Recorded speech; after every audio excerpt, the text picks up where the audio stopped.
ఈ 300-400 వేళ్ళు బ్రతికిన వాళ్ళని కూడా కలిశారా స్వామి? ఒక్క ఆయన కలిసి వెక్స్ అయిన అతను ఆయన. ఆయన లైఫ్ ఎంత స్పాన్ అప్పటికి? కొంతమంది ఆయన 600 అంటారు, కొంతమంది 300 అంటారు, కొంతమంది 280 అంటారు.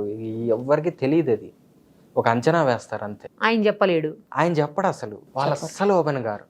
ఏది అడిగినా విచిత్రమైన సమాధానాలు చెప్తూ ఉంటారు. స్ట్రైట్ ఆన్సర్ ఎప్పుడు ఎవరికి చెప్పడం నా జీవితంలో నేను అంటే మహానుభావుల్ని నేను అబ్జర్వ్ చేసింది.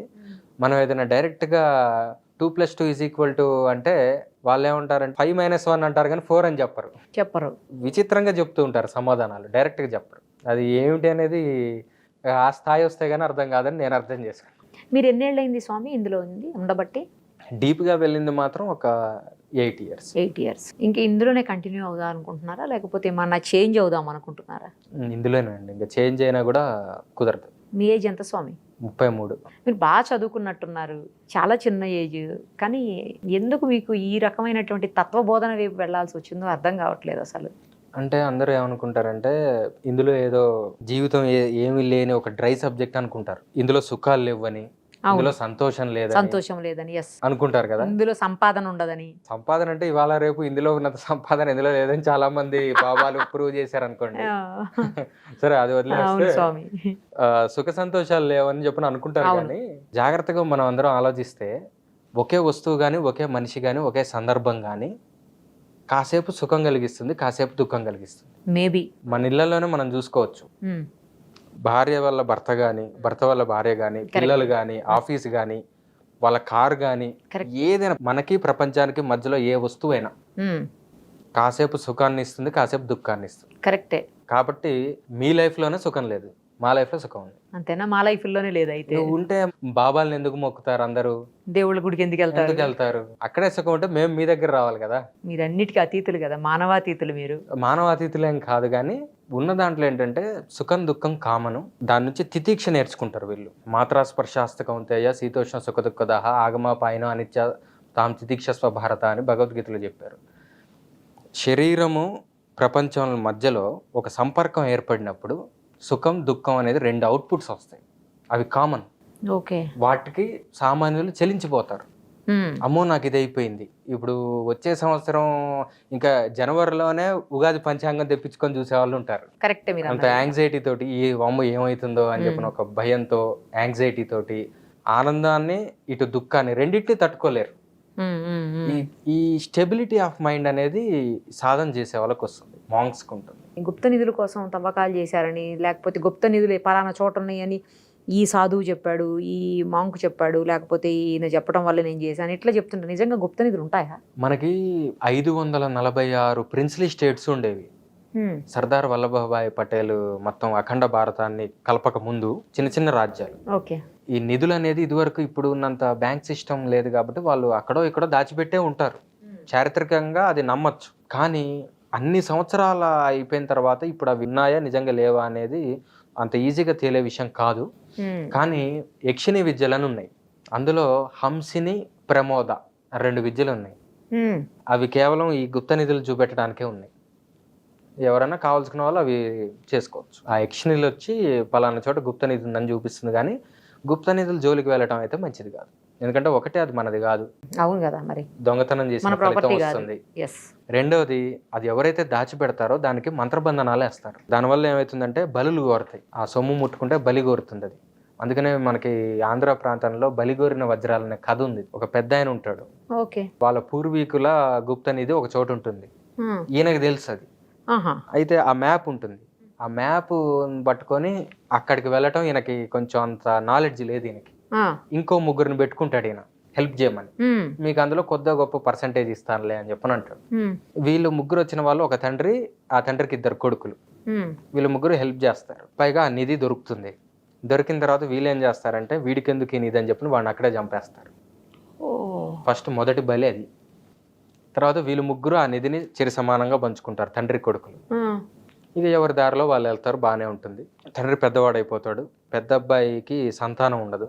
ఆ పెద్ద అబ్బాయి ఏమనుకుంటాడంటే, నాన్న నువ్వేం చేసుకుంటావు, నువ్వు ఎట్లాగూ వయసు అయిపోతుంది, నువ్వు రేపో మాపో నువ్వు పోయేటట్టున్నావు కదా, నీ డబ్బులు నాకు ఇచ్చేసేయ్ అని చెప్పని తండ్రిని చంపేసి తండ్రి వాటా వీడు తీసుకుంటాడు.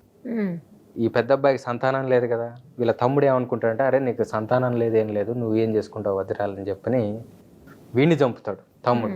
వీడిని చంపి ఆ వాటా తీసుకొని వీడు బయట ఎక్కడికో తీసుకెళ్ళి చంపి ఇంటికి తీసుకొస్తుంటే ఒక దగ్గర ఒక కంప పట్టుకుంటుంది, ఒక ముళ్ళ కంప ఉంటుంది.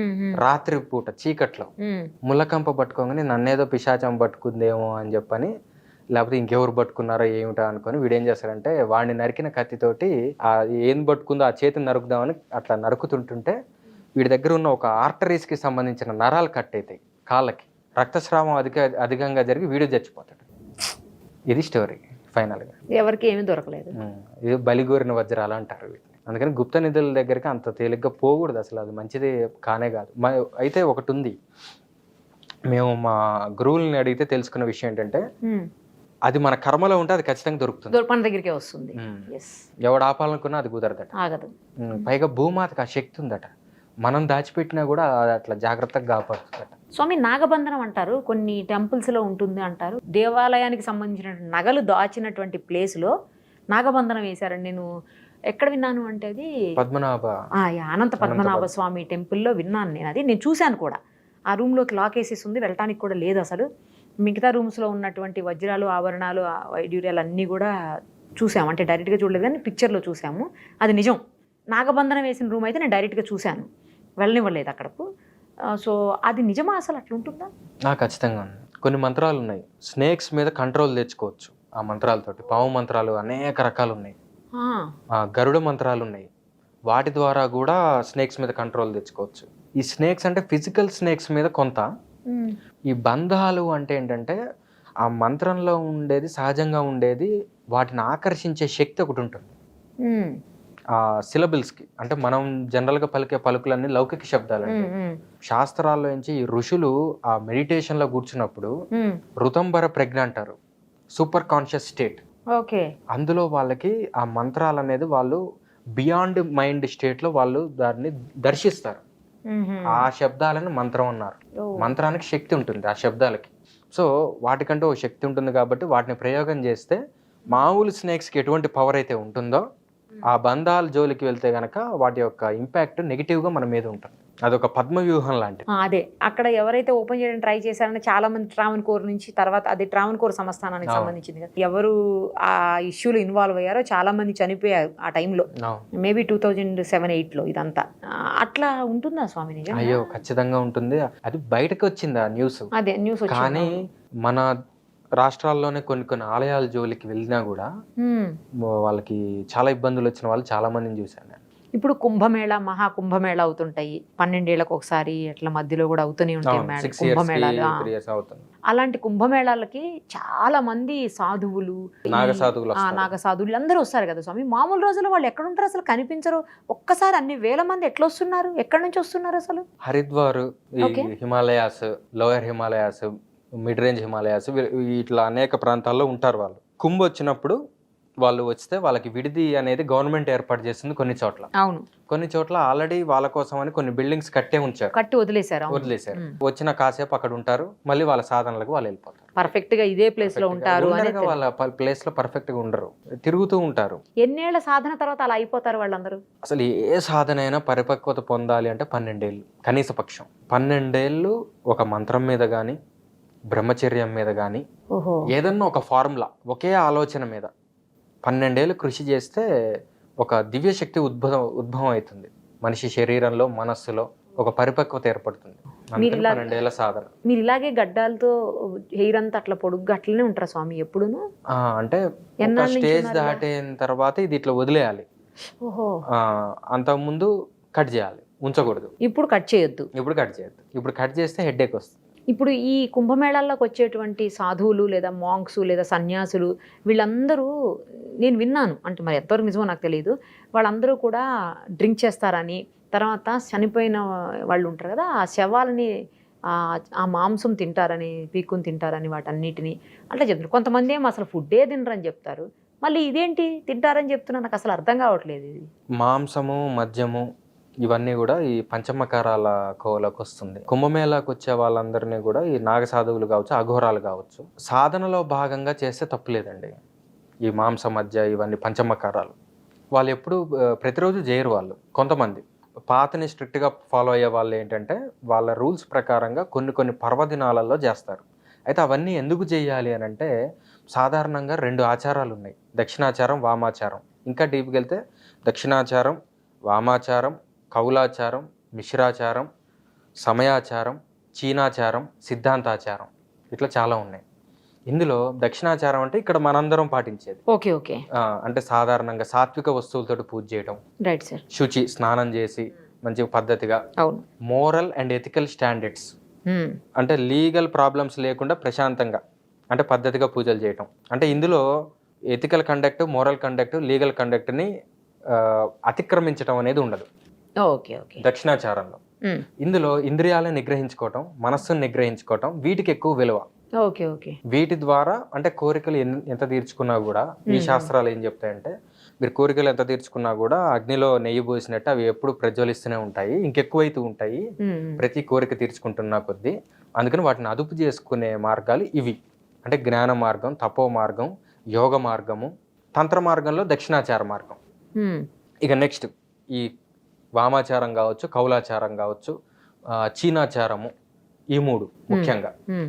వీటిల్లో ఏంటంటే ఈ దక్షిణాచారంలో వాళ్ళకి మద్యము వ్యసనం లాగా చూస్తారు. ఓకే. ఇవన్నీ ఇంప్యూర్ థింగ్స్ లాగా చూస్తారు. Right sir, okay. ఇవి సాధనకి ఉపద్రవాలుగా చూస్తారు, పనికి రావు, సాధనని చెడగొట్టే విధానంగా చూస్తారు. Right sir. ఇవన్నీ సాధనని పాడు చేస్తాయని చూస్తారు. వాళ్ళు ఏం చేస్తారంటే వీటినే స్పిరిచువాలిటీలోకి మార్చుకుంటారు. ఓహో, ఒక్కొక్కళ్ళది ఒక్కొక్క పద్ధతి అన్నట్టు. అయితే ఇక్కడ దక్షిణాచారంలో ఉండే వాళ్ళకి ఏంటంటే సత్వగుణం ఎక్కువగా ఉంటుంది, మరి వాళ్ళకేంటంటే రజోగుణం ఎక్కువగా ఉంటుంది. ఆ గుణాలు మనం మార్చుకోలేం. ఇప్పుడు కొంతమందికి పుట్టుకతోటే విపరీతమైన కోపం ఉంటుంది, వాళ్ళు అతి కష్టం మీద దాన్ని మార్చుకోగలరు, కానీ అంత తేలిగ్గా మార్చుకోవడం కుదరదు. ఇవే గుణాలు వచ్చిన బుద్ధులు మారవు, ఇవే గుణాల్లో ఉన్న ఆ పర్సంటేజెస్ అన్నమాట. అయితే తర్వాత వాళ్ళ అభిరుచిని బట్టి ఈ వామాచార పద్ధతుల్లో ఎంచుకుంటారు ఆ సరైన గురువులు దొరికితే. అయితే వాళ్ళు కూడా నిత్యం ఆ పనులు చేయరు, ఎప్పుడో కొన్ని పర్వదినాలలో. అది ఇంకా కష్టతరం అసలు దీనికంటే కూడా, ఎందుకంటే దూరంగా వెళ్ళడం ఎస్కేపిజం వాళ్ళనే మాట. వాళ్ళనేది ఏంటంటే దగ్గరగా పెట్టుకుంటే మందు, మగువ, మాంసము, మత్స్యము ఇవన్నీ కళ్ళ ముందు ఉంటే అప్పుడు కంట్రోల్ చేసుకోవాలంటే ఇంకా కష్టం కదా, మాకు ఇంకా డిసిప్లిన్ ఎక్కువ అవసరం అంటారు వాళ్ళు. Okay okay. పైగా ఇంకోటి ఏంటంటే అందులో పంచమకారాల ద్వారా వాళ్ళు చెప్పేది ఏంటంటే ఏవైతే మిమ్మల్ని అందరినీ అంటే సాధారణంగా మనుషులందరినీ ఏవైతే పాడు చేస్తున్నాయో వాటినే మేము దైవపరంగా ఉపయోగిస్తాం, కాబట్టి మేము వాటి నుంచి చిన్నగా కట్ అయిపోతాయి మాకు అని చెప్పని ఏదో ఒక రోజు వీటిని వదిలేస్తారు వాళ్ళు. అందులో స్టేజెస్ ఉన్నాయి.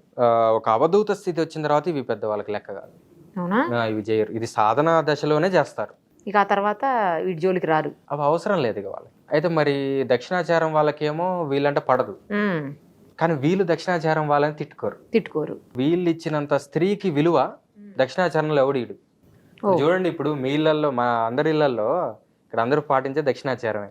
ఇంట్లో ఆడవాళ్ళని తిడతారు, వీళ్ళు తిట్టరు. వీళ్ళకి ప్రతి స్త్రీ అమ్మవారితో సమానమే. వామాచారం, కౌలాచారం, ముఖ్యంగా కౌలాచారము స్త్రీని అస్సలు తిట్టరు, చాలా పద్ధతిగా పూజిస్తారు. కానీ కొంతమంది మాంగ్స్ లో లేడీస్ కూడా ఉంటారు స్వామి. అవును, మరి లేడీస్ రావచ్చా ఇందులోకి? కలియుగంలో అంత కరెక్ట్ కాదు, కానీ కొంతమంది దానికి అతీతులు. అందరూ మనలాంటి వాళ్ళు అనుకోకూడదు. పురాణాల్లో గార్గి అని ఒక ఆవిడ ఉంది.